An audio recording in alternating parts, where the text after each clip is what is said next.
Andhra Pradesh assembly సమావేశంలో నవ్వుల పూలు.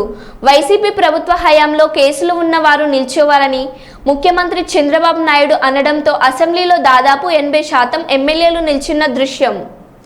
ఇక్కడ నేను చెప్పినట్టుగా కొన్ని కేసులు ఉన్నాయి, మీ మీద ఉన్నాయి. కేసులు పెట్టిన వాళ్ళు ఒకసారి లేండి.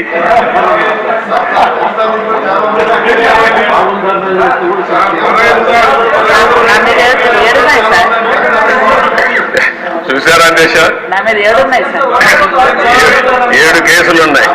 అంటే రాజకీయ పోరాటం చేసిన వాళ్ళందరిపైన కేసులు పెట్టారు. అంటే ఇంకెప్పటికీ బయట రాకూడదు అనుకున్నారు, కానీ నేరుగా ప్రజలు ఆలోచించి అసెంబ్లీ పంపించారు దేశ అందరినీ. మెజారిటీ మీరు చూశారు. ఆనాటి పాలనలో మనందరూ బాధితులే అసెంబ్లీ నుండి అందరూ. Thank you.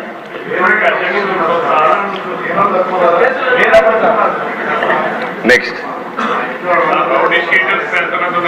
మీ ఇంట్లో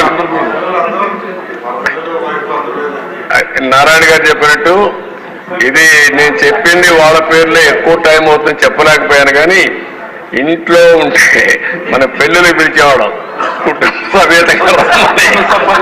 ఇప్పుడు కుటుంబ పరివారం అందరిపైన కేసులు పెట్టారు. సపరివారం అందరి మీద ఒకరిద్దరు కాకుండా అందరిపైన కేసులు.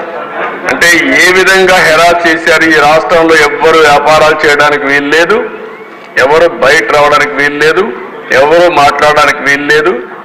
ఒకవేళ మీరు ఆస్తులుంటే ఆస్తుల్లో కూడా వాటా ఇవ్వమంటే ఇవ్వాల్సిందే. ఇలాంటి భయంకరమైన పరిస్థితులు. నారాయణ గారు అయితే కూతుర్లు పెట్టారు, వాళ్ళ మిస్సెస్ పేరు పెట్టారు, అందరినీ వదిలిపెట్టలేదు.